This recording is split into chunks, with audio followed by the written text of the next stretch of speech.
There comes a morning, sometime after 70, when the house is so quiet that you can hear the refrigerator hum. Not because anything is wrong, not because something terrible happened in the night, simply because the life that used to fill every room, the arguments, the laughter, the doors slamming, the television someone else turned on, the phone ringing for someone who no longer lives here, all of it has moved on, and you are left standing in the kitchen, coffee cup in hand, wondering something you weren't quite prepared to wonder. Who am I, now that the noise is gone? People warn you about the physical changes after 70. They hand you pamphlets at the doctor's office about bone density and blood pressure and what happens to your sleep. They tell you what to eat and when to walk, and which supplements to take from the shelf at Walgreens. But very few people prepare you for the silence.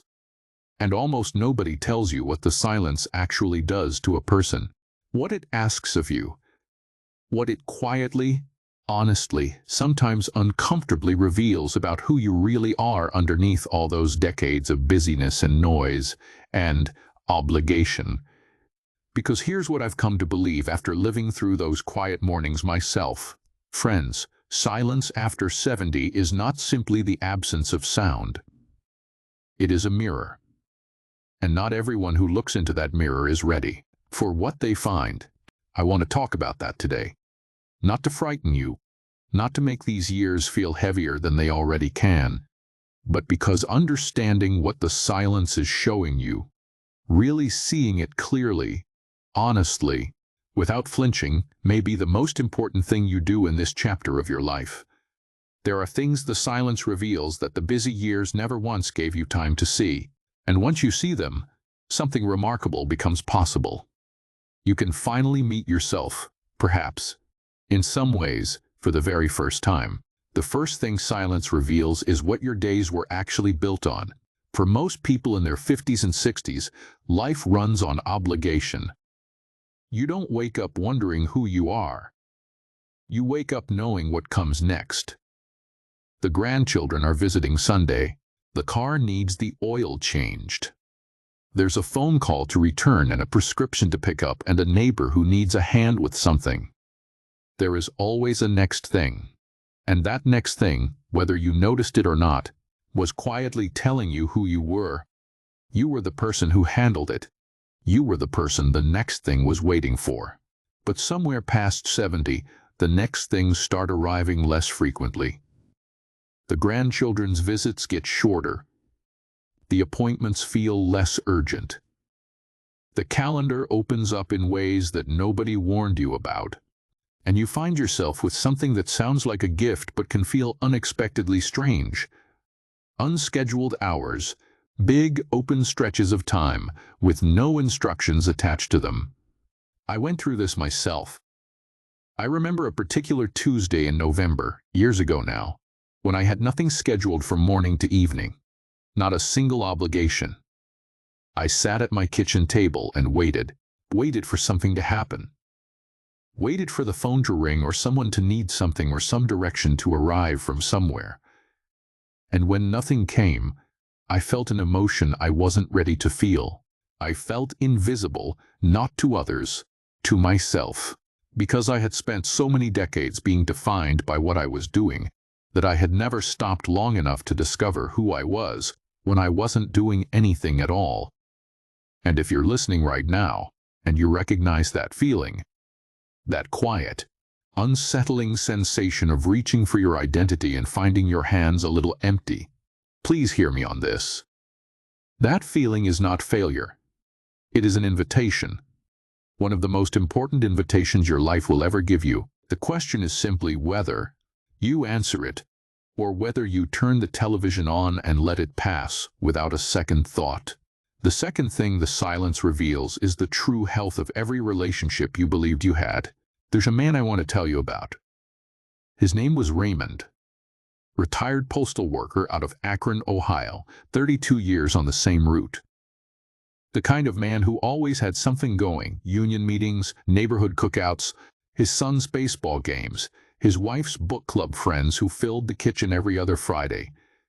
Raymond's house was the house everybody came to. Then his wife passed. His sons moved to different states, and Raymond found himself at 71, sitting in that same house, waiting for the phone to ring. It rang considerably less than he expected, and I'm not telling you this to make you sad. I'm telling you because what Raymond eventually admitted to himself, and it took him longer than it should have, is that many of those relationships had been held together not by genuine investment, but by proximity and routine. People came because his wife cooked, and the door was always open. When the cooking stopped and the door stayed closed, the connections quietly dissolved, and Raymond sat in his silence and had to ask himself a painful question. Did I ever actually tend these friendships, or did I simply benefit from being nearby? That question is uncomfortable, but the silence after 70 will ask it anyway, whether you are ready or not. Now listen carefully because this part matters. This is not a judgment. Most of us did exactly the same thing. We were so occupied with surviving the middle years that deep, tended friendship felt like a luxury we'd get to later. But the silence has a way of showing you which connections were real and which ones were convenient. And once you see the difference, you have a choice.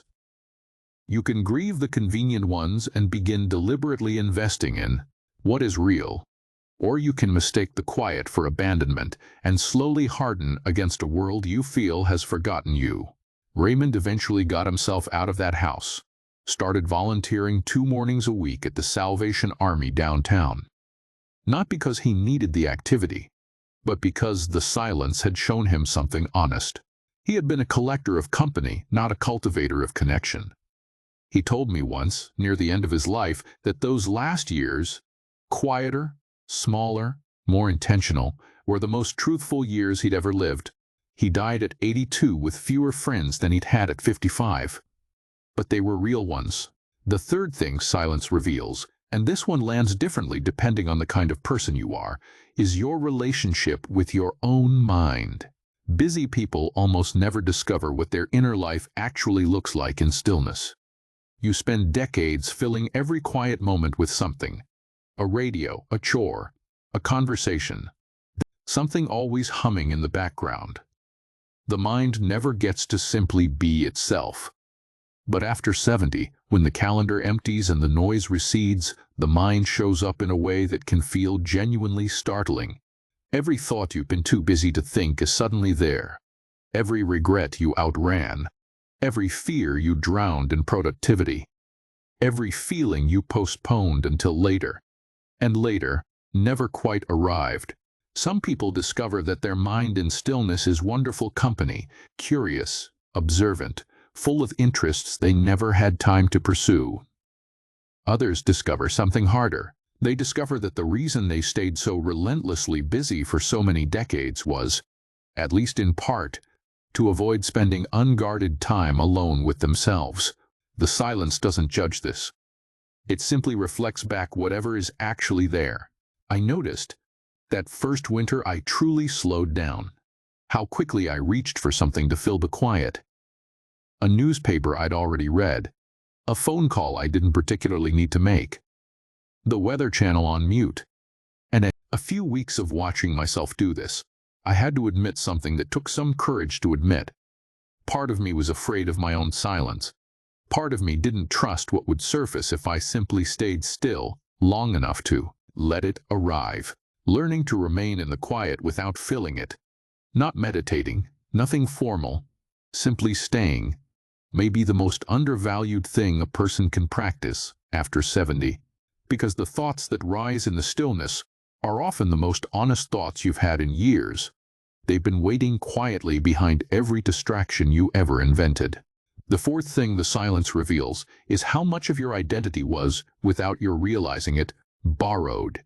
Many of us spent our lives wearing identities that other people handed to us long before we were old enough to question them.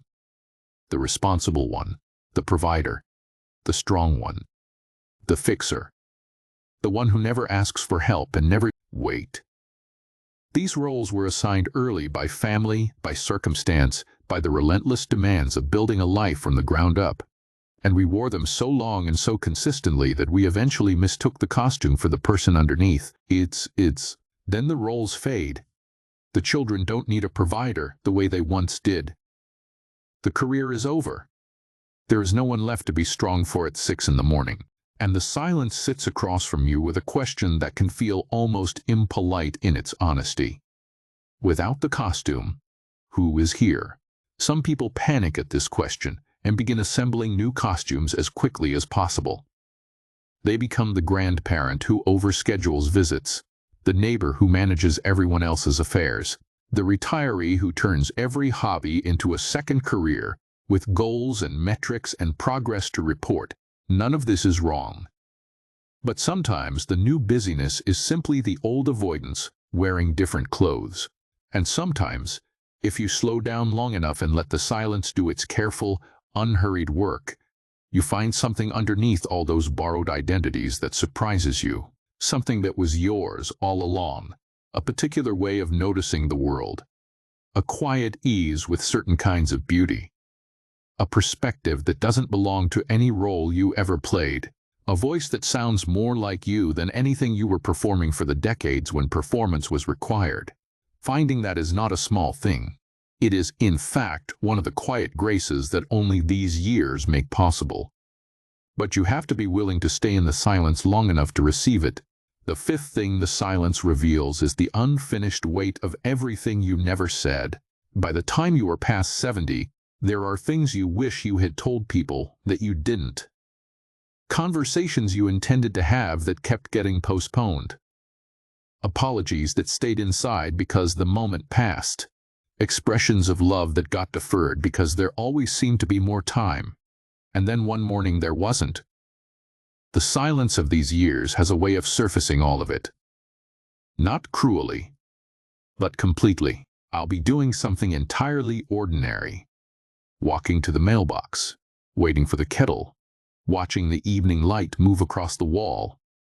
And a face will arrive in my mind, someone I loved imperfectly, someone I let down quietly and never quite went back to make right, and the silence that follows is not empty at all. It is full.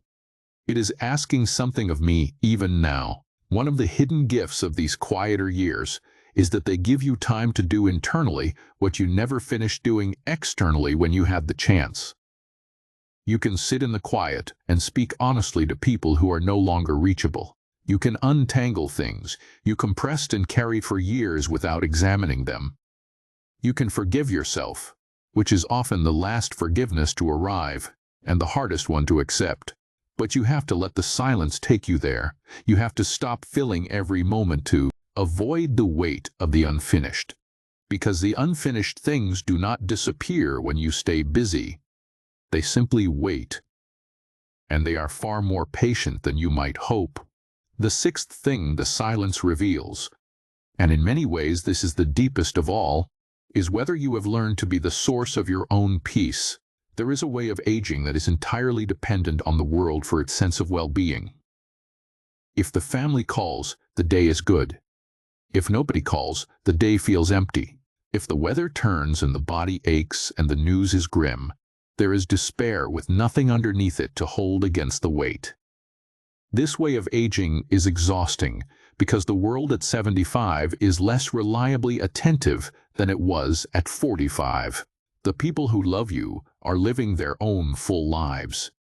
The world has its own next things to attend to, and if your inner steadiness depends entirely on outer attention, these years can feel like a slow disappearing act in which you are both the audience and the one fading from the stage. But the silence, if you let it teach you rather than frighten you, offers something that no amount of company can substitute. It teaches you that peace is not something that arrives from outside when conditions are favorable. It is something you either cultivate inside yourself or you spend the remaining years waiting for it to be delivered by people and circumstances that have their own priorities. I have known people living in very simple outer circumstances. Small homes, few visitors, modest and unhurried lives, who carry an inner richness that is genuinely beautiful to witness. They are interested in the light through the window on an ordinary Wednesday. They find something worth noticing in the way a bird lands on a fence post. They have developed, Through years of honest self-acquaintance and a willingness to sit in the quiet without bolting from it, a relationship with their own company that sustains them in ways that do not require the world's constant participation. And I have known others who have everything the world recommends: family nearby, comfortable homes, full social calendars, and who are, underneath all of it, profoundly lonely, because they never learned to be in honest relationship with themselves. And when the silence arrived, as it always does eventually, they had no idea what to do with it, and no practice to draw on. The silence after 70 does not create your character, friends. It reveals it. It shows you who you built yourself to be during all those decades when nobody was paying quiet attention.